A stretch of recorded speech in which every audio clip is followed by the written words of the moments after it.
Guys देखो, मैं ये वीडियो सीधा सपाट बिना बताए भी बना सकती थी कि हाँ मैंने मंडे नाइट रॉ की एपिसोड कल ट्यूसडे को ना देखकर आज सुबह वेडनेसडे को देखी है। भाई इससे बड़ा पाप आई थिंक एक सच्चा WWE फैन तो नहीं कर सकता कि वो ट्यूसडे की एपिसोड हटा के वेडनेसडे को इससे भी बड़ा पाप बताती हूँ गाइस कि WWE का मंथली पीएलई जो आता है उसको लाइव ना देखकर उसको एक दिन बाद देखे, हाँ वो मुझसे पाप हुआ है गाइस। तो इससे पहले आप लोग मेरे वीडियो के नीचे कमेंट करो कि दीदी आपका साबुन स्लो है क्या। तो हाँ सच बता दूं कि गाइस और भी लाइफ की जिंदगी की मजदूरी संभालते संभालते इस हफ्ते तो मेरा साबुन डेफिनेटली स्लो हो चुका है, बट कोई बात नहीं, फिर भी गिव अप ना करके मैं आप लोगों के लिए लेके आई हूँ आज मंडे नाइट रॉ टॉक्स की वीडियो विद अनुश्री।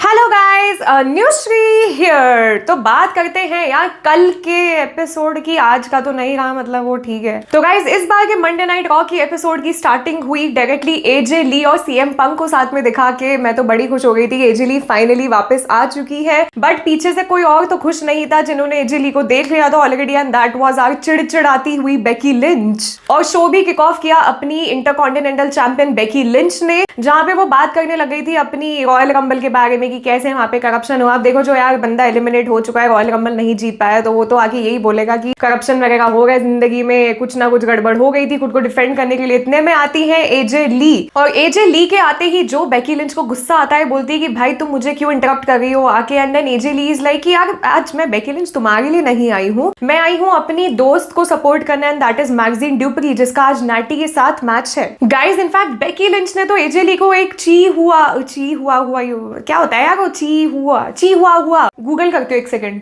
ची हुआ, हाँ सही बोल रही थी मैं, उससे भी कंपेयर कर दिया। तो वो होता है एक्चुअली एक छोटा सा डॉग का ब्रीड होता है, बड़ा ही क्यूट सा डॉग होता है वो। तो हाँ यार मतलब अपनी एजे ली भी क्यूट है, तो इनडायरेक्टली तो बेकी लिंच ने उनको एक कॉम्प्लीमेंट ही दे दिया है। और फिर बेकी लिंच ने एजे ली को ये भी पॉइंट आउट करना स्टार्ट कर दिया कि AJ Lee what would it take me to get rid of you girl, मतलब तुम मेरी जिंदगी क्यों बर्बाद करने में लगी हो इतने टाइम से। और एजे ली फिर रिकॉल करने लगी कि यार मैंने ऐसा क्या कर दिया कि मैं तुम्हारी जिंदगी को बर्बाद कर रही हूँ, मतलब ज्यादा से ज्यादा मैं जितना रिकॉल कर पा रही हूँ, I beat you at Wrestlepalooza, उसके बाद I beat you at war games, and उसके बाद फिर मैंने ज्यादा से ज्यादा तो सिर्फ तुमको अब तुम्हारा टाइटल ही कॉस्ट करवाया था against Maxine Dupri. And then Becky is like कि भाई अभी भी कुछ बचा है क्या, अभी क्या करना है तुझे, चल ज्यादा से ज्यादा मैं तुझे एलिमिनेशन चैम्बर में, जो कि शिकागो तेरा होम टाउन है, उधर मैं एक 1-on-1 मैच दे देती हूँ, इससे ज्यादा क्या ही चाहिए यार। और फिर एजे ली बड़ी खुश हो जाती है ये सोच के कि हाँ यार मतलब I knew Becky Lynch that you really liked me, और इनफैक्ट मेरा तो सिंगल मैच भी नहीं हुआ है काफी सालों से, तो अभी मेरे लिए एक बहुत अच्छी अपॉर्चुनिटी है। बट फिर एजे ली को भी अपना गेम तो खेलना ही है ना गाइज, ये बोल के कि यार जब मैंने इतना कुछ किया है तेरे साथ अभी, तो फिर अभी मैच ये 1-on-1 मतलब मुझे क्या बनाएगा ये, अगर मैं तुम्हारे अगेंस्ट जीत गई तो क्या लकी, या फिर मतलब मैं एक बहुत ग्रेटेस्ट ऑफ ऑल टाइम हूँ, नो, बट मैं डिजर्व करती हूँ ये नंबर 1 कंटेंडर का टाइटल शॉट। और फिर बेकी लिंच बहुत ज्यादा पिस्ड ऑफ हो जाती है ये सोच कि यार एजे ली तुम तो रोस्टर पे एक एक्टिव मेंबर भी नहीं हो, मतलब how do you even deserve this title shot man. But फिर एजे ली ने तो यार एकदम जिद्दी होकर कंडीशन रख दी कि अगर टाइटल नहीं तो मैच नहीं, और फिर कैसे ना कैसे करके फिर बेकी लिंच में वो ईगो आया और फिर वो मान गई। And finally guys we have got our match for elimination chamber for the intercontinental championship, and that is Becky Lynch versus AJ Lee. उसके बाद गाइज नेक्स्ट मैच हमको देखने को मिला ऊसोस वर्सेस अल्फा एकेडमी, जिसमें है अकीरा तोजावा एंड ओटिस। तो यार काफी डिसेंट लेवल का मैच था, and this was for the tag team titles. ये प्रेडिक्टेबल भी था कि ऊसोस ही जीतेंगे वाला मैच, तो बट फिर उन्होंने फिर लास्ट में एक दूसरे को रेस्पेक्ट दिखा के ये मैच खत्म किया। एंड जब ऊसो से ये पूछा गया कि what is next for the Usos now, तो वही जिमी ऊसो ने अपना भाईचारा दिखाते हुए जे ऊसो के सपोर्ट में बोला कि अब बस मैं ये लुक फॉरवर्ड कर रहा हूँ कि Jey Uso goes ahead and wins his qualifier match for elimination chamber, और एलिमिनेशन चैम्बर जीत के फिर वो हेड करे रेसलमेनिया के towards. Talking about our next segment guys, so our love birds are here, Dominik Mysterio और Liv Morgan आते हैं। तो सबसे पहले तो भाई अपने डर्टी डॉम देते हैं लिव मॉर्गन को बड़े ही सुंदर से रोजेस, क्योंकि अब आने वाला है वैलेंटाइंस डे, उसके साथ एक बहुत ही बड़ा सा ऐसा हार्ट सा वो देते हैं। मतलब यार उसको देख के ऐसी फीलिंग आई कि हम गरीबों के लिए भी कोई कर दे, लेकिन मैं तो यहाँ पे शायद लगता है जिंदगी में यही लिखा है कि यहाँ कैमरा में खड़े खड़े बस मैं मंडे नाइट रॉ की और स्मैकडाउन की बातें करती रहूंगी आपसे गाइस, लेकिन ये ना हो पा रहा हमारी जिंदगी में। उसके बाद गाइस लिव मॉर्गन ये बोलती है कि मैंने तो ऑलरेडी जेड कार्गिल और स्टेफनी वकैर को अपने नोटिस में डाल दिया, and they are very much afraid of the fact कि I will go ahead and beat them at WrestleMania, any one of them. यहीं पे एक बहुत ही फनी सीन होता है गाइस कि जैसे डोमिनिक मिस्टीरियो कुछ बोलने वाला होता है माइक पे, इतने में एकदम से वो भर ऐसे की आवाज आती है, ऐसे स्टेफनी वकेर आती है और डोमिनिक का जो रिएक्शन होता है इतना, मतलब मुझे इतनी हंसी आती है, वो बहुत ही जेन्युइन रिएक्शन था, ऐसा भी नहीं कि इट वाज समथिंग स्टेज्ड और एनीथिंग, मतलब वो जो एकदम से चौके थे Dominik Mysterio, that was crazy. और फिर स्टेफनी वकेर आके माइक पे स्टार्ट करती हैं कुछ बोलना स्पेनिश में, और डोमिनिक मिस्टीरियो मतलब पता नहीं क्या बातें करते रहते हैं वो लोग, तो मुझे भी समझ नहीं आया, तो मैं आपको भी क्या ही बताऊं। लेकिन हाँ गाइस, तो उनकी जैसी कॉन्वर्सेशन चलती है तो स्टेफनी लिव को बोलती है कि Liv, I hope you pick me at WrestleMania so that I can kick your,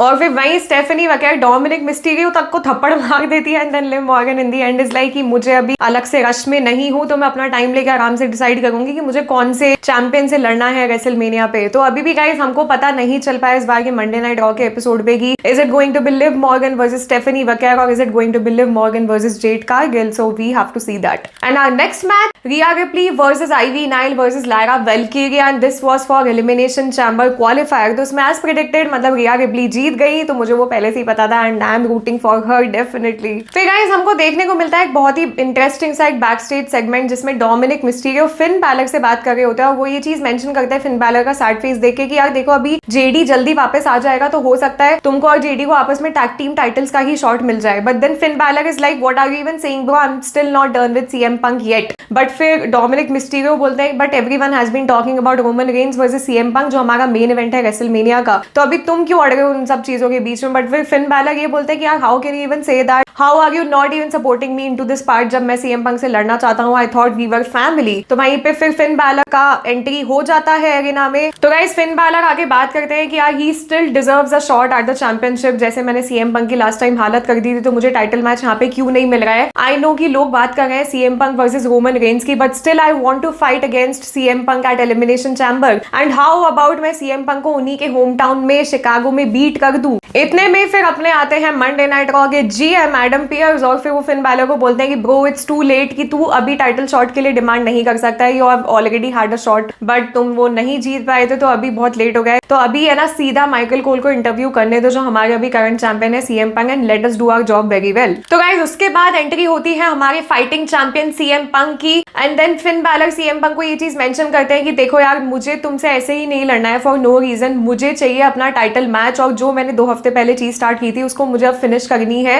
and I deserve that shot. उसके बाद सीएम पंक अग्री भी कर जाते हैं उस चीज से, बट फिर एडम पियर्स ट्राई करते हैं सीएम पंक को रोकने का कि यार तुम अपना टाइटल अभी फालतू में रिस्क पे मत लाओ, when our main event for WrestleMania has already been decided, तो मतलब क्या पॉइंट है अभी फालतू में इन सब चीजों को डिस्टर्ब करने का। बट फिर looking at there aggression guys, तो फिर एडम पियर्स भी इन दी एंड मान जाते हैं कि okay it's Finn Balor versus CM punk for the world heavyweight title at elimination chamber in Chicago.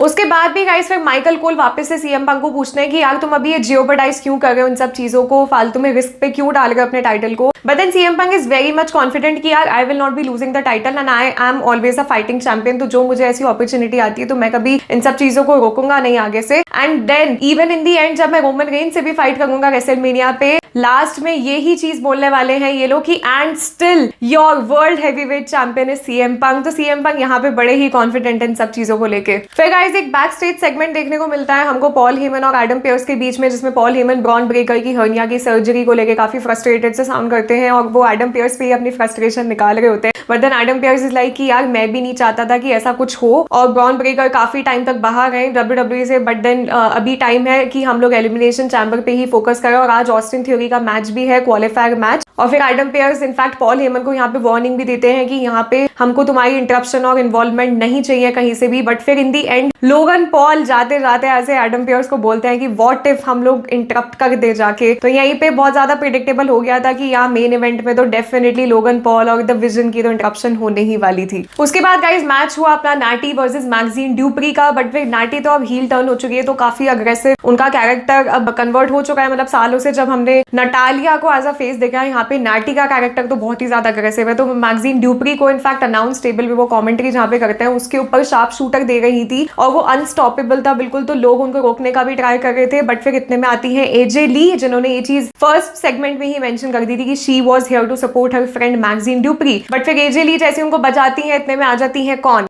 Very much predictable guys, Becky Lynch, जिनकी rivalry अब एजे ली से स्टार्ट तो मतलब पहले से ही थी बट अब और ज्यादा हो चुकी है। तो यहीं पे बेकी लिंच उनको टीज करके चले जाती है। उसके बाद गाइज अपना नेक्स्ट मैच हुआ OG El Grande Americano and Je'Von Evans versus Los Americanos. तो ये मैच की highlight guys it has to be Je'Von Evans का जो एक ओजी कटर उन्होंने दिया था गाइज, जो डायरेक्शन, जो टाइमिंग और एथलेटिसिज्म, मतलब मैं कसम से बता रही हूँ, मुझे इनफैक्ट वो रेसलमेनिया 31 पे जो रैंडी ऑर्टन ने सेथ रॉलिंस को आरक्यू दिया था कर्ब स्टॉर्म के टाइम पे, मुझे लिटरली उसकी याद आ गई थी कि जो एक टाइमिंग होती है ना आगे एक मूव देने की, it was the highlight for me of the match. और फिर वो उससे डेफिनेटली मतलब मैच तो जीती गई, बट इन दी एंड जो एक रियल ओजी एल ग्रांडो अमेरिकानो है वो फेक वाले की अनमास्किंग नहीं कर पाए, तो यहीं पे वो मैच खत्म हो गया, वो सेगमेंट भी खत्म हो गया। And now here comes our career killer guys. तो गुंथर का हमको बैक स्टेज सेगमेंट देखने को मिला जिसमें वो बिल्कुल भी इंटरेस्टेड तो नहीं थे ड्रैगन ली के बारे में बात करने में, जिनको उन्होंने लास्ट वीक के एपिसोड पे ऐसे फेंट वगैरह कर दिया था स्लीपर होल्ड देके, बट उन्होंने ड्रैगन ली की बात ना करके ही क्लियरली मेंशन किया अभी मुझे मेरे रेसलमेनिया प्लानिंग पे फोकस करना है, but I am very disappointed कि अभी नेक्स्ट वीक वगैरह से क्यों स्टार्ट हो रहा है ये सब चीजों की प्लानिंग, जो कि ऑलरेडी स्टार्ट हो जानी चाहिए थी। But anyway Gunther is very confident right now कि रिजल्ट तो वैसे भी सेम ही होने वाला है अभी मेरे मैच को लेके, जो कि नेक्स्ट वीक भी है। तो नेक्स्ट वीक हमको देखने को मिलने वाला है guys Dominik Mysterio versus Gunther versus Je'Von Evans का मैच, जिसमें गुंथर तो कॉन्फिडेंट है ही, साथ ही साथ में गुंथर भैया हम लोग भी कॉन्फिडेंट है कि आप ही ये मैच जीतोगे, मतलब आप अच्छे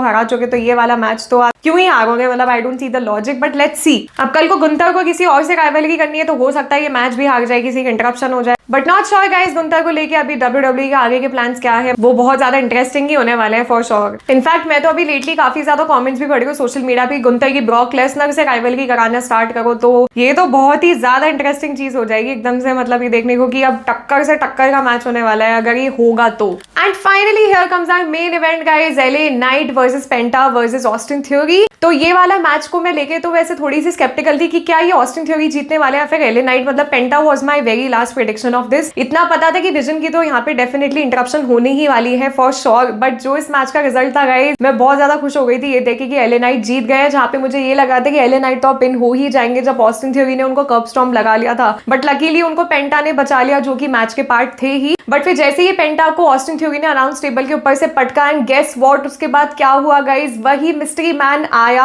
ऑस्टिन थ्योरी को कर्ब स्टॉर्म देने, जिसने एग्जैक्टली ब्रॉन ब्रेकर को कर्ब स्टॉर्म दिया था रॉयल रंबल के टाइम पे। तो अभी ये तो पता चल चुका है कि ऑस्टिन थ्योरी तो नहीं है वो, ऑब्वियसली कि मिस्ट्री मैन ने आके ऑस्टिन थ्योरी को ही मारा है, और ये लोगन पॉल भी नहीं है क्योंकि Logan Paul was also like you know outside of this only, क्योंकि वो विजन के तरफ से इंटरप्ट करने आए थे। तो अभी तो यार मैं एक चीज को लेके श्योर हूँ कि ये विजन का नहीं है, और ये हो सकता है अपना ग्रेसन वॉलर जो एक फॉर्मर टैग टीम पार्टनर रह चुके हैं ऑस्टिन थ्योरी के। तो गाइस यहाँ पे ऑस्टिन थ्योरी और ग्रेसन वॉलर की टीम हुआ करती थी 8 टाउन डाउन अंडर के नाम से। इनफैक्ट उन्होंने अपनी स्मैकडाउन टैग टीम चैंपियनशिप भी जीती थी रेसलमेनिया 40 पे, बट काफी सक्सेसफुल रन के बाद मिड 2025 में ऑस्टिन थ्योरी को कुछ इंजरी वगैरह हो गई थी, उसके वजह से टीम को डिसॉल्व करना पड़ गया था और ग्रेसन वॉलर ने अपना करियर को थोड़ा कैरी ऑन वगैरह किया था उस टाइम पे। तो गाइस अभी ये बहुत बड़े चांसेस है कि हो सकता है ग्रेसन वॉलर अपने फॉर्मर टैग टीम पार्टनर को यहाँ पे टारगेट कर रहे हो। अभी तक तो देखो यही इधर उधर से रूमर्स आ रहे हैं और यही रिपोर्ट्स वगैरह भी इंडिकेट कर रही हैं, बट आपको क्या लगता है गाइस कि अब ये मिस्ट्री मैन कौन हो सकता है? क्या आपका ये सेम प्रेडिक्शन है कि ये ग्रेसन वॉलर ही होगा या फिर ये सेथ रॉलिंस है? सेथ रॉलिंस तो बिल्कुल ही नहीं है यार, मतलब वो बिल्ट ही नहीं है भाई सेथ रॉलिंस का। I don't think it is Seth Rollins at all. सबसे पहले जब मैंने रॉयल रंबल देखा था तब लगा था कि ये सेथ रॉलिंस हो सकता है, बट अभी मैं जब देख रही हूँ ना सेथ रॉलिंस के तो बिल्कुल चांसेस नहीं है ये फॉर श्योर। तो गाइस आप लोग मुझे बताओ कमेंट्स में कि आपको क्या लगता है। And that was it about this Monday night Raw episode. बाकी ट्राई करूंगी नेक्स्ट टाइम वीडियो टाइम पे ही आ जाए for sure. But yes guys I hope you all take care of yourself. तब तक के लिए मिलते हैं अगले एपिसोड्स में एंड सीना सल्यूट आप सबको।